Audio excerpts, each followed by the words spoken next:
Magandang gabi po mga kababayan. Nakatanggap po kami ng impormasyon na lumabas na yung aking warrant of arrest. Nakakalungkot po, parang wala yatang due process. Pero ganun pa man, haharapin ko to ng walang takot. At alam kong hindi ako papabayaan ng Diyos dahil wala po akong kasalanan dito. Hilingin ko lang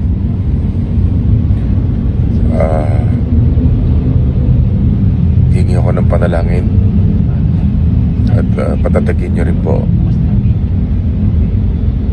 ang aking pamilya.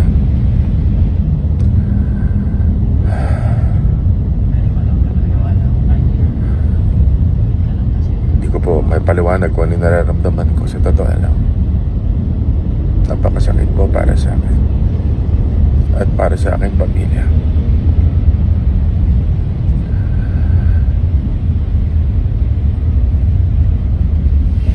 Lamang po, maraming salamat.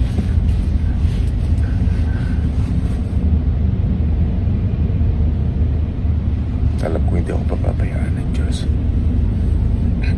Thank you po sa inyo lahat. Please pray for me.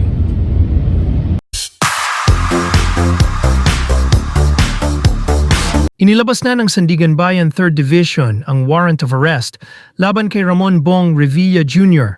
kaugnay ng kasong malversation through falsification of public document.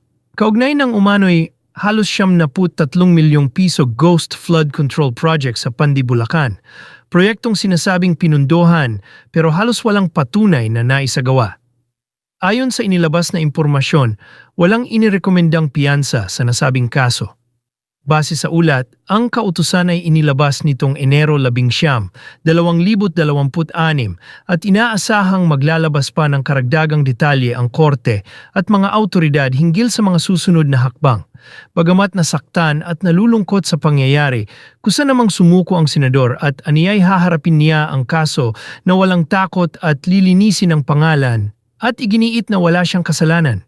Humingi rin siya ng panalangin sa publiko para sa katatagan ng kanyang pamilya at lumabas ang katotohanan.